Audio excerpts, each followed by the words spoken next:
Hi, I'm Rachel. I am a registered dental hygiene therapist and I am also the homegirl hygienist. So we are here today to talk about the top 5 things that I wouldn't do with interdental brushes. So number 1, I wouldn't pick an interdental brush because I liked the colour. So I have quite a lot of patients who have come to me and said, oh, I loved the pink ones, or I loved the blue ones, or the yellow ones, or the purple ones, so I went with those.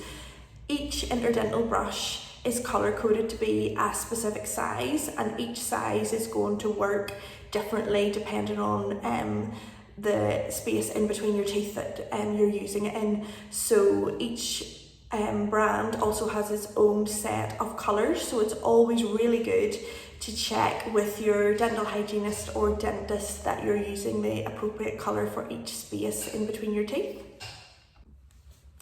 Number 2, I wouldn't stop using an interdental brush if I notice that it's causing some bleeding.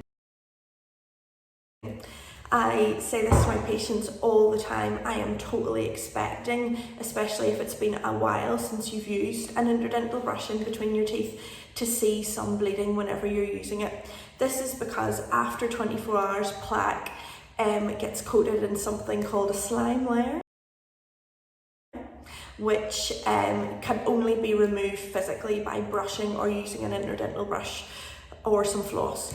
But your body doesn't know that, so it sends lots of white blood cells into the area to help deal with the plaque bacteria, and there'll be more blood in the area because of this. So actually we are expecting there to be a little bit of bleeding on the first few times that you're using your interdental brushes, and this should resolve in about a week or so.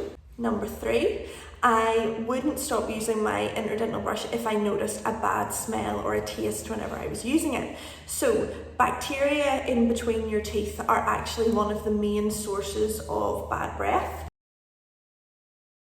And clearing these bacteria every day with something like an interdental brush will really help your breath become much fresher and also reduce your risk of having a gum issue or a dental cavity. So if you notice a bit of a smell or a taste, it means there are bacteria there, and the best thing you can do is get rid of them as quickly as possible by using your interdental brush.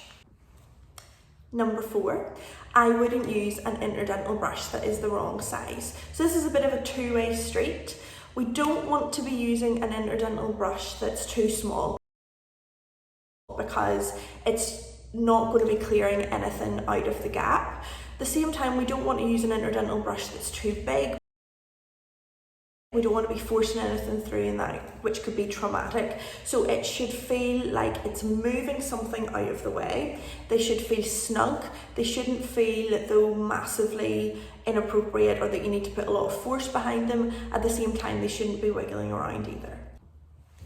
And lastly, number 5, I wouldn't use an interdental brush for more than a week. Kind of like your electric toothbrush head or your manual toothbrush.